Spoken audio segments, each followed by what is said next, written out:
Yeah, I remember going into couples therapy and be like, oh, I can't wait. She's going to fix Joanna on this one. And we would like leave and I'd be like, I don't think she talked to Joanna at all. Right. Like, why was that all about me? This was supposed to be about fixing Joanna. Dang right? it. And so I was like, I tried the reverse psychology. I'd be like, Joanna was really great this week. And she'd be like, okay, Matthew, tell me about you. I was like, darn it, she got me. Welcome to What We Really Want, conversations about connection. Settle in and get ready for a great conversation. Let's talk about what we really want. Hey friends, welcome back to What We Really Want. Today is episode 33. It's called Taking the Small Wins, and our guests are Matthew and Joanna Raabsmith. That was a cool conversation. That was very cool. That we got to have with them. Yeah. It was interesting because I think this is the first time that we've had people who heard the show and reached out to say, hey, you know, this is what we do. If that would make for a good conversation, we'd love to join you.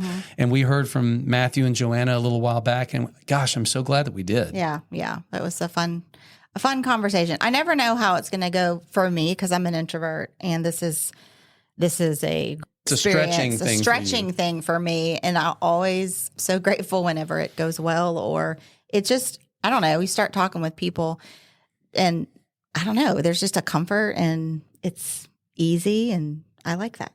We're calling the episode Taking the Small Wins.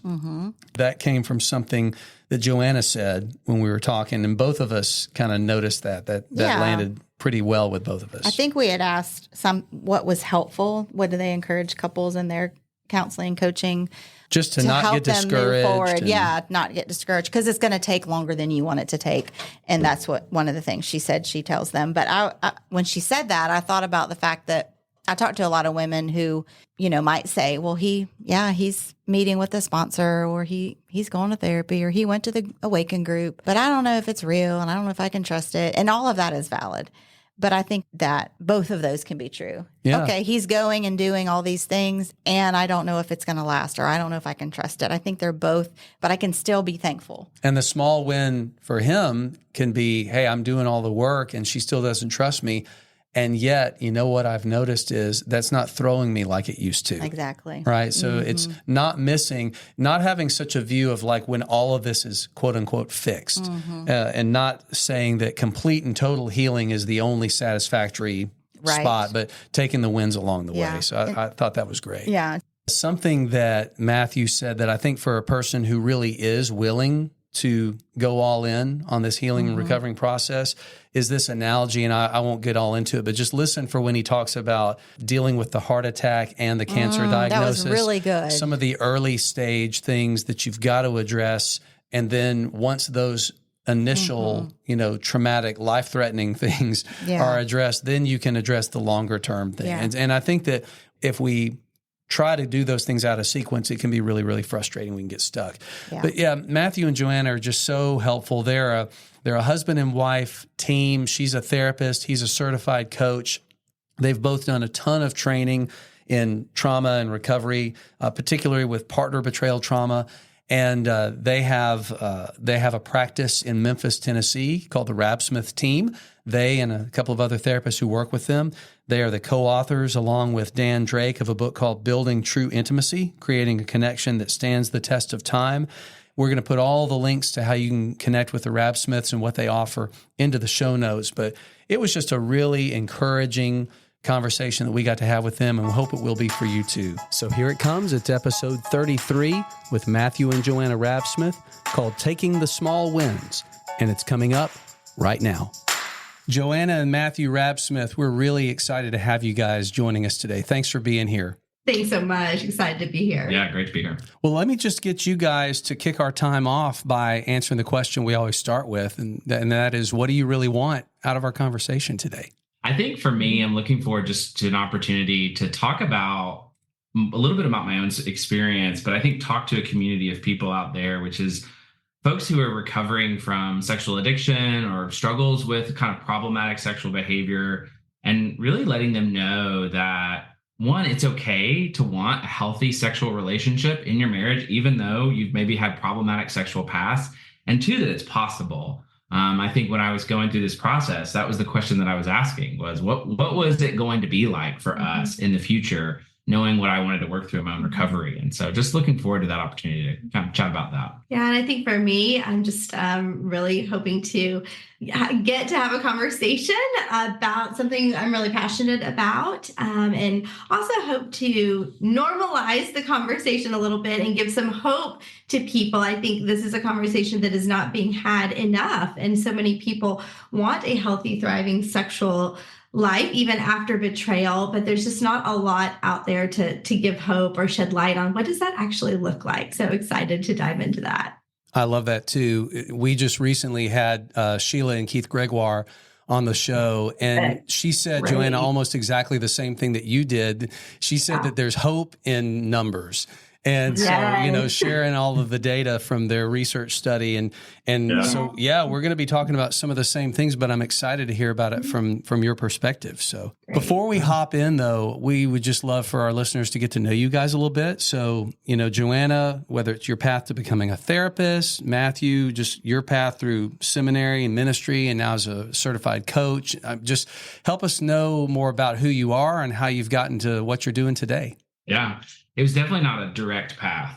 There was some turns, a few U-turns, and a lot of, what ended us up here was some of the things from early on in our relationship that we wanted. When Joanna and I first met, I was working as a pastor, and was about to start into a seminary program. And we were kind of talking in our relationship about what we imagined our future to be. Yeah. And one of the things that we had on our heart was we wanted to impact marriages somehow.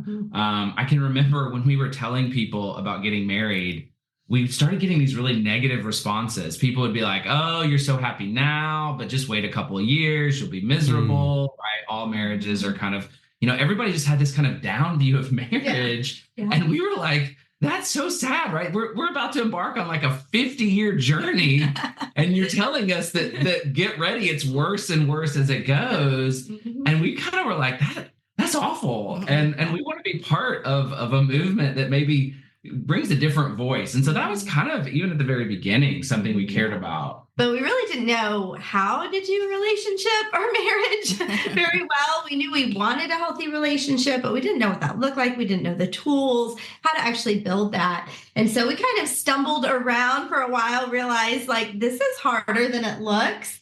We had some pretty toxic cycles, even early on, that we noticed in marriage that we wanted to be rid of. And so we actually, as we started seminary together, we heard about a program for couples in ministry together. It was kind of like an 8-week group program. And we went through that. It was based on a model of therapy that I later on went back to do my master's and kind of study restoration therapy. And it dramatically changed our relationship. Within 6 months, it was kind of night and day.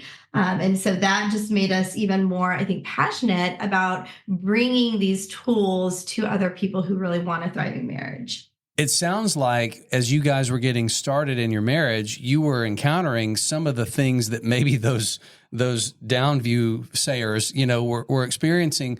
But what sounds like it was different was, instead of just accepting, well, I guess this is what marriage is, you said there's got to be something more. That's what I heard in what you said. Yeah. I mean, it was challenging. I can remember having some of those thoughts, right? Maybe they were right? Maybe it was only going to be good when we were dating and engaged. And now that we were living together and we were paying bills and washing each other's laundry, right? This was no longer going to be this great relationship.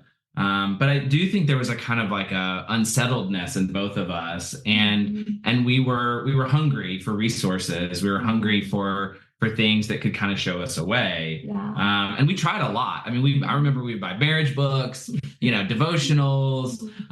We'd watch things. We went to like a one-day marriage conference, and we learned about affection, and so. But it was always kind of bumping into these, like Joanna said, these patterns where we would just go kind of nuclear, and all the kind of rapport and the kind of good nature that we had built would be kind of lost. Yeah. And that felt like, even though we had a lot of good, we could have a lot of fun together. Those moments of chaos really kind of eroded that sense of kind of safety and trust in the relationship, and kind of often had us feeling more disconnected. Yeah. And what we learned through kind of that program and kind of follow-up therapy we did in restoration therapy afterwards was all of that chaos. It had nothing to do about what the actual fight was, right? It wasn't about the content. It was about the emotional and relational process going on underneath. And so it really helped us understand what that process was, what that cycle was, right? That cycle of emotional dysregulation and why that was so damaging to our relationship. It also gave us the tools to self-regulate in those moments, to be aware of the dysregulation and to regulate it so we could show up in healthy, constructive ways through the conflict. And that is what kind of night and day changed our relationship. And so we saw a ton of growth, a ton of safety, a ton of connection built, but something was still going on. We could tell the intimacy wasn't quite what we wanted. There was something still missing. For me, it felt like I kept running into this glass wall. I didn't know what it was, but I knew there was something still between us. Yeah. And about 3 years into our marriage, I finally confessed to Joanna that something was this sexual addiction that I had been hiding. I kind of teased out information in our dating years, kind of saying, hey, this is something that's happening, but it's in the past. It's not an issue anymore. But as our marriage kind of progressed, it just ramped up. It got bigger and bigger and bigger until, the kind of dam broke. Yeah. As hard as that was, and as difficult as it was, being honest with her for the very first time and seeing the kind of damage of all of those lies that had built up over the years, and all of those behaviors that had been kind of hiding out, it was what ultimately kind of got us to where we wanted to be. It was the thing that had to happen for us to get where we are today. Yeah. The little bits and pieces that you were teasing out when you guys were dating, it's in the past, it's not an issue anymore. Like, were you fully aware at the time that was a lie, or were you wanting it to be something that was true?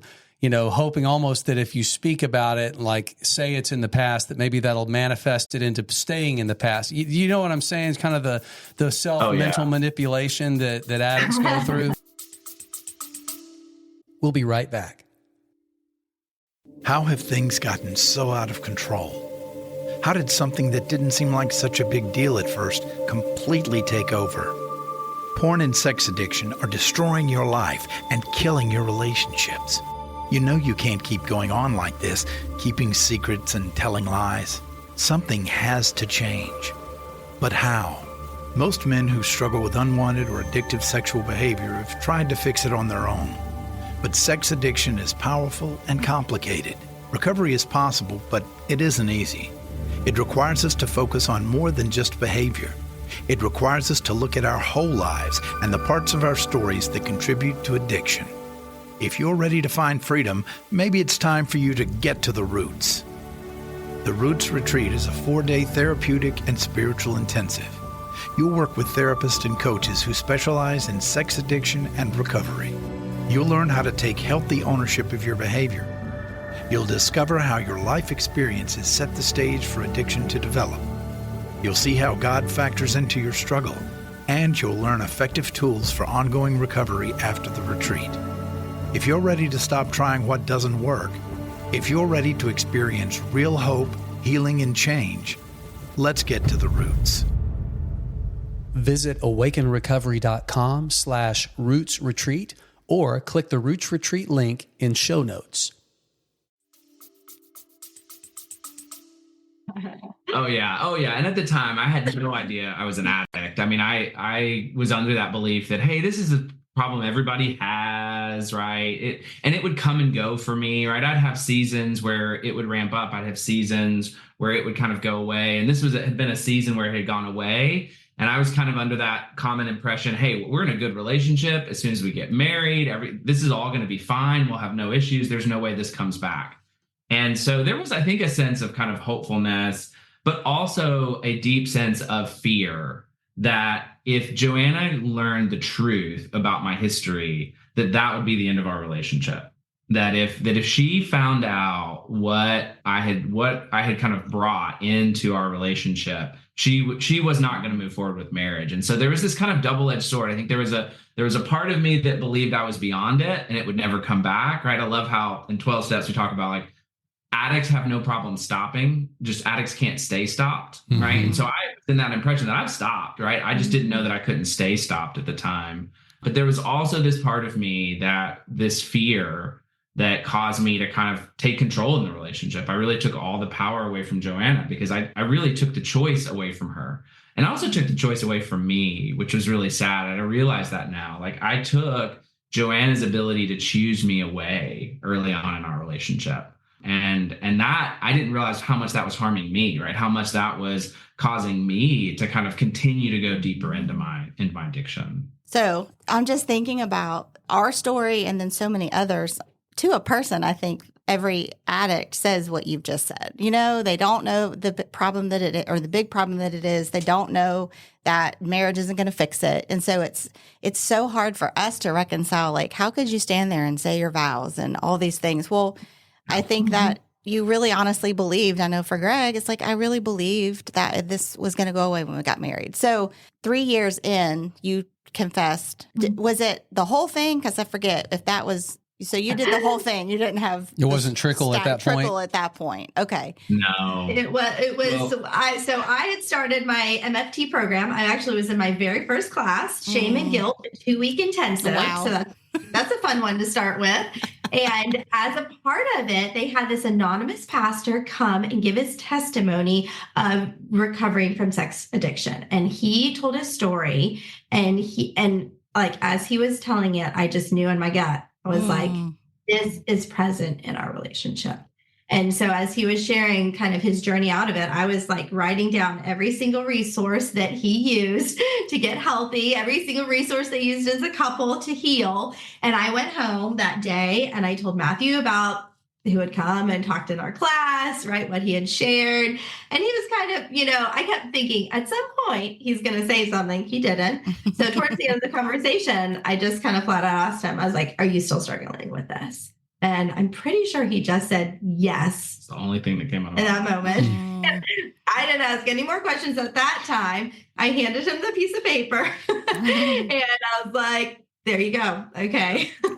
And so we dove into recovery probably about a month after that. A few weeks after that, he went to a men's intensive. A few weeks after that, we did a full disclosure. And probably the next 2 years, it felt like it was kind of our second full-time job was recovery. Mm-hmm. It's very similar, I feel like, to us, but ours was 17 years in. No matter when on the timeline it is, it's just awful. I think it's encouraging when it comes out earlier. Oh, 100%. I don't want to belittle the pain that it is, because it is, but it is like, wow, because you were so aware of so many things, except for this part before that. And so I think that's really something that I think is encouraging for couples. Maybe they're not dealing with sex addiction, but like, if you're aware of unhealthy patterns and cycles and all of that, go get help. Both of you had said that with all of this work that you were putting in, all these seminars and workshops and resources, that there just was something, that was keeping the closeness and the intimacy from being there. And now, like, it feels like God was just kind of gently bringing you to a place of being almost like bubble wrapped, to hear it, right? Yeah. But even with that shame and what was the course on? Shame and guilt. Shame and guilt. And having that and hearing this pastor sharing and thinking, okay, this is probably the thing that's the roadblock. I've not heard of many women who were as queued up and prepared to hear it as you were. But I imagine that even with that, like, I'd love to hear what the impact was like, because you can be as prepared as possible to get hit by a car, but you still are getting hit by a car. So, like, what was the trauma impact and the reaction or response like for you? Yeah, absolutely. Yeah. So for me, it was a huge shock. Especially just the extent, the depth, right? The amount, all of those things. When you find it out, it feels very surreal, right? And so it really feels like I don't know this person. I don't know what this relationship is. For me, our relationship was in some ways a surprise. I was on my way to law school. I had a plan. Very quickly, it got changed into, nope, we're getting married. We're going to seminary together. God is calling us into ministry together. And it kind of was like, all of that was also shattered in that moment, right? Like I didn't know if there was any future for us doing ministry together, if there was even a together, right? And so it was kind of like everything we had just poured tons of money and time into was also shattering down around us. And it felt very lonely, very isolating. I had just started a new program at graduate school. A lot of our community had shifted out. We were now with brand new community who we weren't going to tell them about this giant problem. So very isolated, very lonely as we were going through all of this. And so, so it was kind of all of that hitting at once. And we had some family that was really supportive, some family that was less supportive. And so kind of navigating all of those pieces together. And so just a lot of grief, a lot of also just like sitting back and waiting. And so Matthew had a lot of pretty good resources for his recovery journey. I had hardly any resources at that time, right? Betrayal trauma was not really a thing yet that was widely known. And there was nothing for us as a couple. And so we kind of were stumbling around a little bit, but there's a few things we did get right. And so one of the things was I was very hands off on his recovery. I kind of very much stepped back, let go. I said, if you're going to get healthy and ever going to be safe, it's because you choose to do it and you step up fully and take full responsibility to do that. And so I really kind of stepped back and watched and kind of took that role. And for a good amount of time, did not know, right? I did not know which way it was going to go because it takes time to rebuild safety and rebuild trust. Sure. And so that was a really hard, painful time of waiting and wondering, right? What is going to happen in our relationship and for our future? So Matthew, when this is going on, there's all these fears in your mind of what would happen if this comes out. And so now you're having to wait and see if all of the, future forecasting and all the catastrophizing in your own head is actually going to come to pass. But at the same time, were you also at this season, were you serving in church ministry?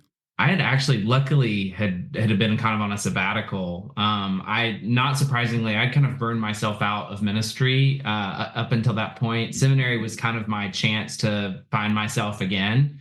And so I had some kind of odd side jobs. I think I was working as a personal trainer. We were in Los Angeles, so you have to have about 9 jobs to afford California. Yeah. And so, I was working all over the place, but not in ministry yet, which was, I think, helpful in some ways because it allowed me, it did really allow me to kind of pour all in to recovery. But it was terrifying. I mean, I remember we had saved for 3 years to take a trip to Europe after we graduated from our MDiv program. That was going to be our kind of gift to ourselves. And that trip was scheduled like 2 weeks after Discovery Day. And we were traveling with Joanna's parents. And I went to Joanna and I was like 2 days later and I was like, hey, how about you just go with your parents? I'm going to like stay here. It's fine. And she was like, no, we're going to go. And we're going to have fun. Not losing this and we're not we're not talking about it. We're not going to mention it to anybody. We are going to have fun. And we did. It was the weirdest, most wonderful trip, right? We just had all these wonderful memories. And then because it kind of like we just kind of shut it out. Like it was just like gone. And then we got back, and the day we got back, I was like on a plane. It was like, okay, now we're in, right? But I was like, okay, I know I don't deserve you anymore, and you should just go on without me. And I really appreciate it. I remember, I don't know that she said these exact words, but I think what she communicated to me was, I love you. I know you're better than this. I know that this isn't you and what you're capable of. And I expect you to deal with it because I think we're worth it. And I think that really, in some ways, I think helped me because it reminded me, like, I was like, yeah, this isn't what I want. And I think that because Joanna was hands off, it allowed me to figure out what I wanted. I know a lot of the guys that I work with, they're doing all their recovery to try to kind of get their wife back. And it makes a lot of sense. But what ends up happening is they rarely take on recovery for themselves. They rarely see like recovery as like, this is salvation for me, right? This is giving me the life of my dreams.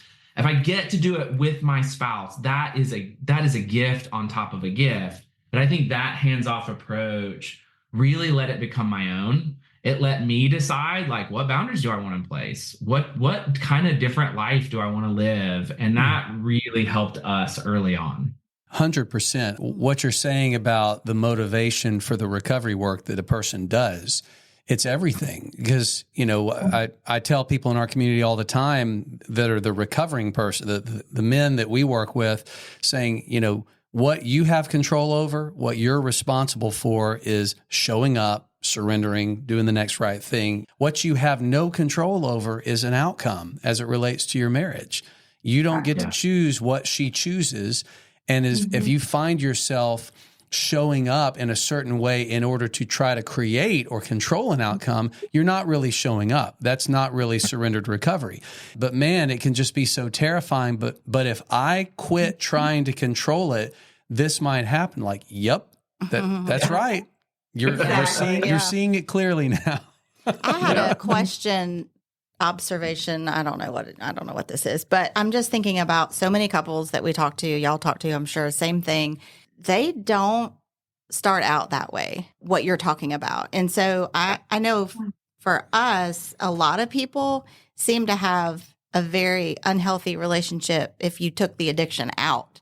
There's a toxicity and they're not even really friends. And we were always really close and good friends, got along really well. We didn't really argue that often, but when we did, it was kind of like you said, what'd you call it?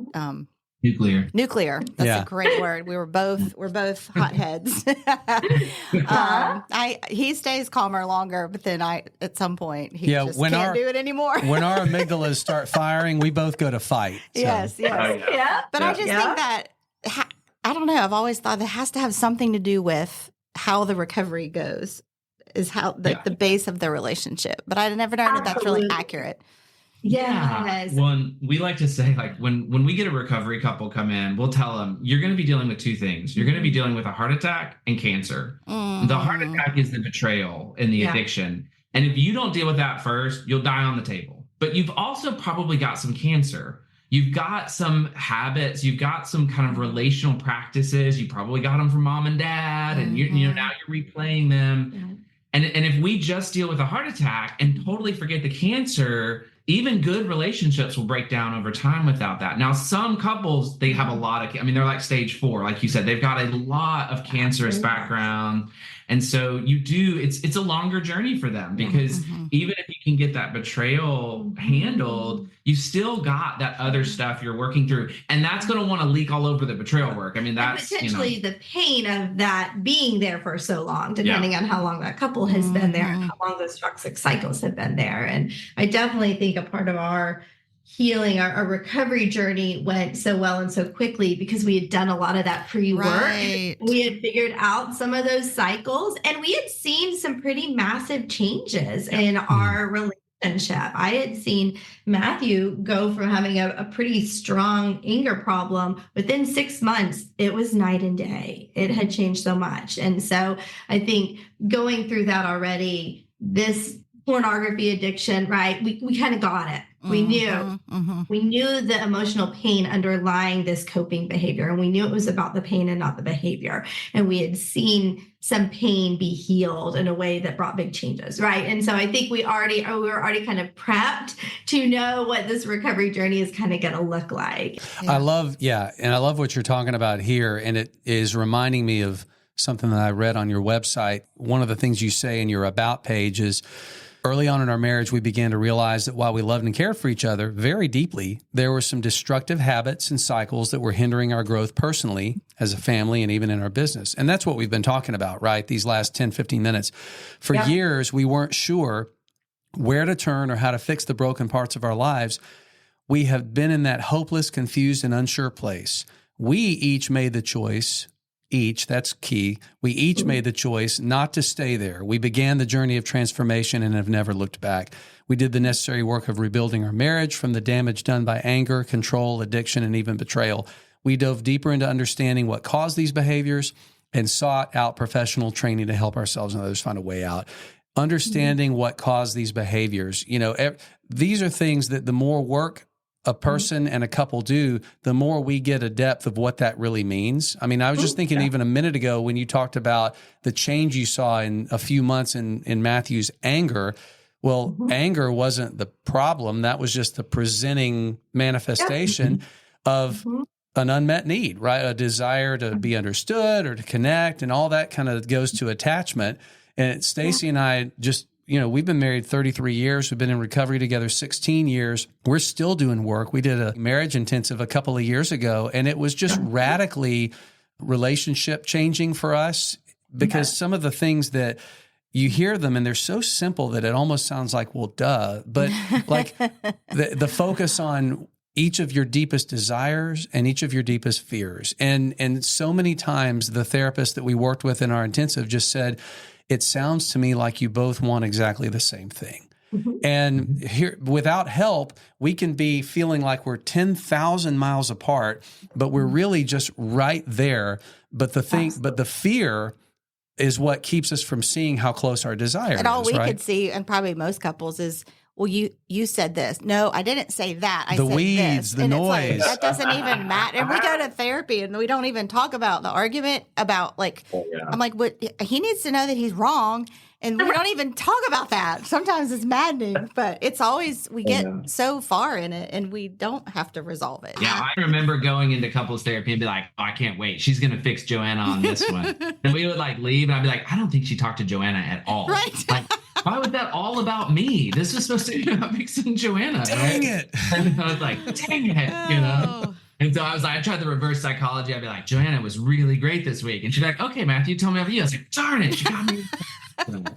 Well, if it's okay, I'd like to shift a little bit and get specific about, Matthew, what you mentioned and what you really want and what we talked about ahead of this conversation a little bit, because I think this is so helpful potentially and pertinent for couples who are walking through what both y'all and what we have gone through. And that is coming to a point in your marriage when you realize a couple of things. Number one, the state of our intimacy, and not just sexual intimacy, but all types of intimacy, is not either what we thought it was, what it could be, but the state of our sex life is not what we were happy with. It's not what we want. And now we have this information that a main part of the reason why is because at least one of us has had their sexuality just attacked and distorted for years before the relationship even started. When couples are coming to realize that, it can seem so defeating and daunting to think, well, can we ever, is there any hope that we could have the kind of connected sex lives that all the books talk about, all the podcasts talk about, all the seminars talk about, or has there just been too much that's happened to us should we just settle? And I think there's a whole lot of assumption that we're going to have to just settle for less because of everything we've been through. Let's talk about that a little bit. Yeah, it's tricky ground. And even within the field of kind of sexology or healthy sexuality in general, there's a lot that actually will lead people back into their addictive patterns. Even some of the literature out there we have to be careful with, because we recognize it's going to be different for these kind of couples. Yeah. I think what's nice is the same recovery that helps you early on is going to help you later as well. And that is kind of, what are some of the kind of underlying things that we need to deal with first? Yeah. And so for me, I recognize that once we started getting healthy and our kind of our kind of natural desires kind of started coming back, and we were engaging sexually, there was still this there was this fear in me that where was this addiction going to kind of come back up, right? Where was it going to kind of come back to the surface? How was I going to understand what was healthy sexuality and unhealthy sexuality? And it led me to realize, I don't actually know the difference. Right. No one ever taught me. I didn't ask the right questions, right? I knew what pornography taught me, which was that I get sex when I want, with who I want, how I want, right? And for no cost, which is the opposite of the Christian idea of sexuality, right? The Christian idea of sexuality is that it's mutual, right? It's beneficial for the relationship. It's sacrificial, right?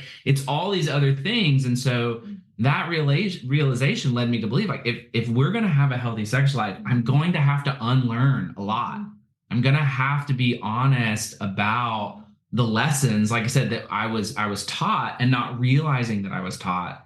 And where those have shown up in our life, right? and where they haven't, right? Where has the kind of natural God-given desire shown up? Because we, as we had a healthy relationship, we also had a fairly decently healthy sexual experience. It was marred by a lot of the things that I was brought in, but there was a lot of good to it. So there was this kind of questioning of what's going to stay, what's going to go. Yeah, right? Absolutely. Yeah. And one of the, we use a framework called the intimacy pyramid when we journey through recovery with a couple. And so you build these different layers getting up to intimacy. The bottom, that foundational layer, is honesty. Once we have honesty, we can really work on safety. Once we have honesty and safety in place, we can finally lean into the relationship and start building trust. After trust is vulnerability and then intimacy, right? And a lot of times we talk about it kind of more holistically or even kind of like practically, emotionally, but we'll use that same journey when we talk about reintegrating sexually as a couple. We have to get honest. Like Matthew's saying, we have to get honest about where we've been sexually as individuals. Is there any sexual trauma in my past, right? Even things like that we have to think about, we have to talk about, we have to get honest about our sexual relationship as a couple. Guess what? We probably brought some of those pain cycles, some of that dysregulation into that space, right? Where did that show up in toxic ways? Where even if it's not in terms of the addiction, it's still not going to be healthy and safe and connecting sexual experience. We have to talk about rebuilding a healthy, safe interaction sexually as a couple. What are our values? What are our goals? Why is this an important part in healing and our recovery and experiencing holistic intimacy? So there's definitely, it's baby steps. We encourage it to be a journey. And for every couple, that journey will look different, feel different. It will take longer or shorter, depending on the answers to some of those questions. But at the end of the day, it is absolutely possible for every couple in their healing journey for that to be a piece of the puzzle that is healed. Stating the obvious, I think, the honesty and safety, those first two, if those haven't been established, we don't even go up here, right? Because I have a lot of people that I know, that I talk to, that they haven't even established those because they're frustrated they can't get there. But I'm like, but you don't even have the basic. Absolutely. And usually you're a little bit ahead emotionally than you are on that, right? So we'd say like, yeah, as you're working on that kind of sexual reintegration, honesty and safety, you're probably up to trust and vulnerability emotionally. We really, really want a lot of emotional trust and safety before we start leaning in, because our sexuality is such a vulnerable place.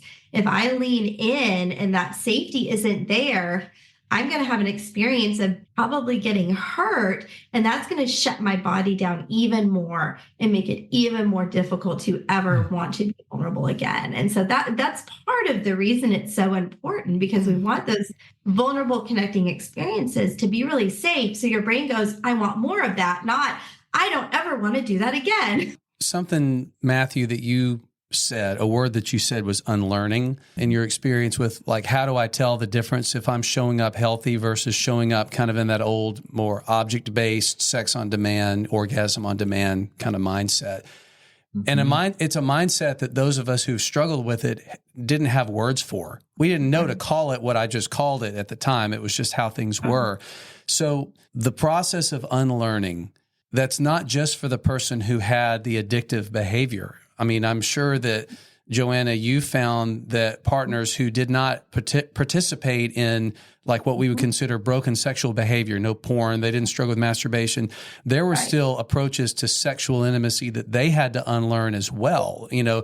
For example, a partner who's trying to use sex to create safety rather than coming at sex from a place of already being safe, things like that. And that's what makes sexual healing so much more complicated in certain ways than other types of recovery. Because, in certain types of recovery, you can just stop doing the thing you were doing. If you were an alcoholic, you have the choice to stop drinking because you don't need to drink in order to be a healthy person. But if you're married, just stop having sex is not an attractive prognosis. I've got to unlearn the wrong things that I brought to it, and then I have to relearn how to do what feels like exactly the same thing, but for completely different reasons. And that can feel so daunting before it feels hopeful. So how do you encourage individuals and couples to stay in it? Because whenever they say, how long does it take? The answer is always a whole lot longer than you want it to, right? So how do you encourage clients and people that you speak with to stay in it, to get over the hump of how daunting and defeating it can feel? I think one of the things is to notice the small wins. Sometimes it's easy to see the mountain ahead of you and how far you need to still climb, but you miss how far you've already come in the journey, right? You miss those little moments on a day-to-day basis that are really signs of transformation that a few months ago, a year ago, that interaction would have gone totally different. And so going, okay, you've got to see those things. You've got to be able to name them. You have to be able to celebrate those wins as a couple along the way. Otherwise, it does get really defeating. It does get really exhausting, really tiring. And so I think that's one way I think that really can help with that. We like to remind couples, it does not take as long as a lot of people think. Yes, if you're wanting it to be done next week, it'll take 2, right? It's always that kind of like, you set your deadline. But I also think people have this idea that this is going to take forever. And usually the reason it takes forever is because people make this a hobby that they do every couple of weeks. And I'll say it was a little blessed because of my stage in life. I was we didn't have kids at the time. Joanna was in school, so she was kind of consumed a lot. So I kind of had work and recovery, and that was it. And I was able to do a lot of reading, counseling, and dive in. And we've always created space in our marriage. Couples don't realize how much they spend their time giving to other things and not giving to their relationship. I mean, we have conversations with couples, we'll see them in the coaching office, and then you'll see them the next week. Because, how many times did you work on your marriage this week? And they're like, oh yeah, we were going to get to that. And it's like, okay, how are things? They're like, oh, they're worse than ever. We're like, yeah. And so we remind people all the time, your brain, your body, and your soul wants healthy connection. And so if you're not having it, it's because you're doing things to actively get in the way of it. If you participate in this process, you will be amazed. I mean, we are amazed at some of the stories. I mean, couples that we were like, it's going to take them decades to get over what happened. And 6 months later, they are like simpatico. And we're like, how did they do that? But it's usually because they went all in. They gave every bit of extra effort they had to the process.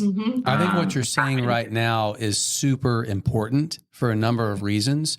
And thinking about the work from an all-in perspective versus a hobby perspective, some of us have tried to hold on to our old ideas and the result was nil until we let go absolutely, is what the big book says. Half measures availed us nothing. I think that the principle that you're referring to of you having had that opportunity because you had work and you had recovery, but like what you were describing about how quickly things changed and the lights came on and the dots got connected when you were really immersed in it. I have similar conversations with men about sobriety. If you're flirting around with it, and if we're pursuing recovery as a hobby, then we can expect to stay stuck. Yeah, and I think the addiction part, you're talking about, but like on this side of it, my side, it was hard for me to get to a point where like I knew there were things for me to work on, but it felt like I was saying that was part of this problem. And I was like, I can't do that. And it wasn't part of the addiction, but there was a dynamic that we had that, if I didn't do work to understand myself, we're not going to grow. And so it's hard getting But didn't you get to that point of seeing that sooner because I wasn't acting out all the time? Oh, absolutely. There was this safety piece that was starting to build time after time, day after day, and all the things that you were doing did help me to see, okay, he's taking this seriously. And so, I think at first it pissed you off when you were still not okay and it wasn't something that you could blame me You're for. so free. You feel so great. I was so sarcastic. And I'm like, oh, I'm happy for you. And, and I'm over here in the ash heap. But then very quickly, you didn't stay there for long. I got sick and tired of being sick and tired. And I was like, screw this way of doing it. I'll call this person. I was so annoyed, like I'll just whatever.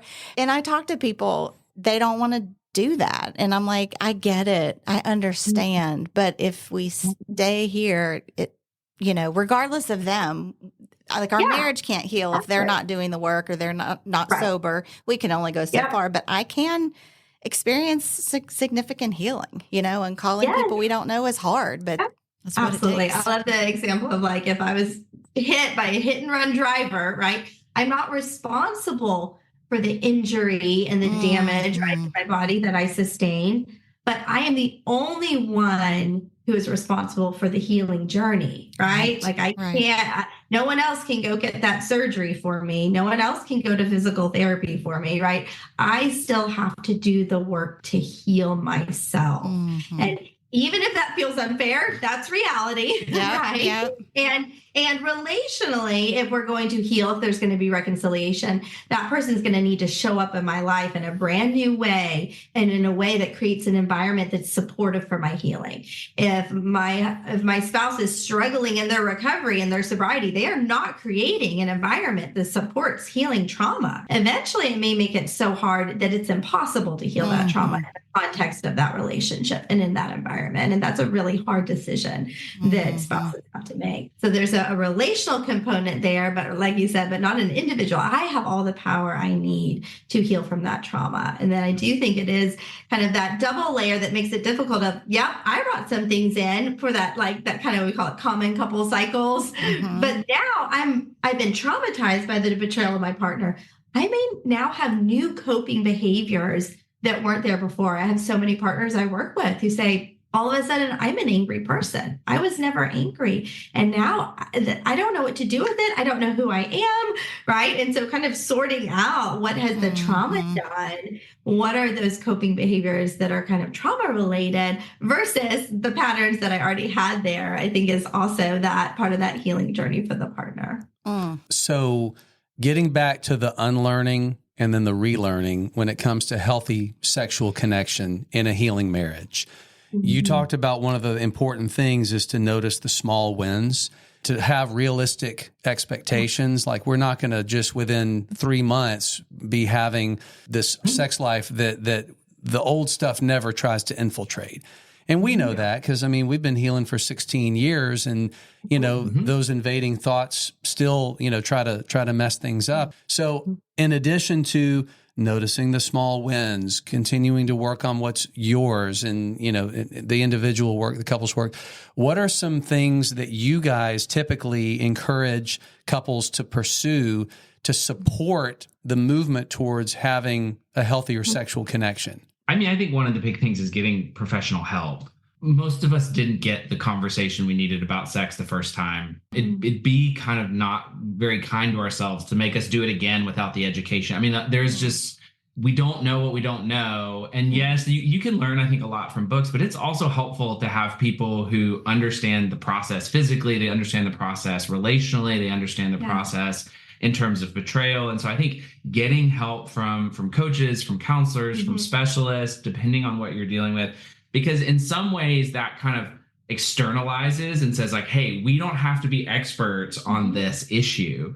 We can trust people and we can trust the folks out there who've done the work to kind of guide us through the sticky parts. And we had to do some of that in our own journey of like, okay, what are some of the things that are going to be helpful for us to learn? But also, what are the things that we need to kind of lean on others for to kind of guide us?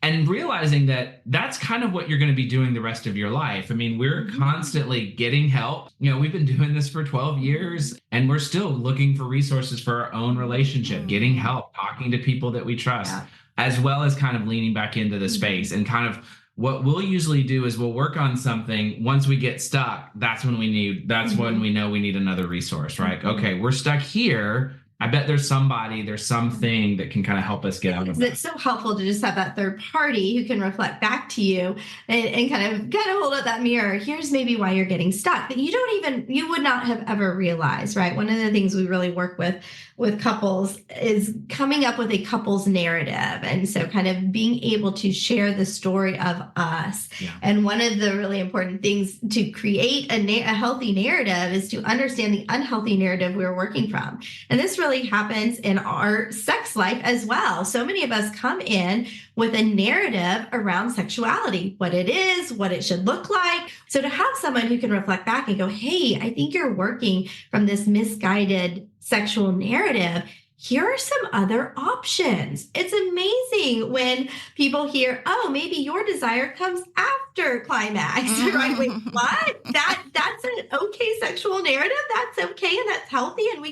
And that maybe it doesn't have, your desires don't have to match up all the time. Oh, that's really so helpful. What I feel like I hear you talking about in the last couple of minutes is a couple seeing healthy sexual connection more as a journey than an arrival. There's not going to be a day that we've hit it, we've gotten to a 10 out of 10, and we're going to stay there. It's like what you said earlier about even conflict. I can remember a time when that would have gone very differently. Same thing with sex. I can remember a time when that invading thought would have just completely thrown one or both of us, and it would have wrecked things, and it would have, but it didn't do that anymore. Like we can say, we can gather and then we can come back, or we can just decide, hey, this is probably not the best time, and no harm, no foul. There's no resentment there. We were talking about I think some of the most healthy sexual experiences are when a couple is maybe trying to engage and something happens that disrupts it. Maybe it's an intrusive thought, right? Maybe it's a fear. And that couple together decides, what would be best if we just maybe held each other and talked, right? The rest of this night. If they decide that together, that is a significantly healthy experience. That's an expression, I think, of God's vision of sexuality. And you're not going to see it on a movie, right? You're not going to see it in these novels that are trying to portray sex as this one thing. But we have found couples who can have the courage and the connection to do that. Those are the couples that will also have those experiences that are different and magical in other ways. And so I think that's what's exciting is as you dive into this work, you just get a bigger menu of connection and opportunity as a couple. And I think that's the hope we really like to share, is that it is going to look different. What you're going to find is where that different maybe used to drive fears and senses of disconnection, those differences actually now can drive a lot of connection. It can drive safety. It can drive trust, which is going to give way for more vulnerability, more intimacy as you move forward. Yeah. Just real quick to our audience, many probably listening are like, well, we don't have addiction that they know of, at least in their story, or maybe they really haven't gone through that. But I just always think about how many men specifically had the wrong message about sex. And so they don't have addiction in the story, but they're still not coming at it from a healthy place. And the wife has been taught that garbage, that I'm responsible. And I would love for couples to go get help.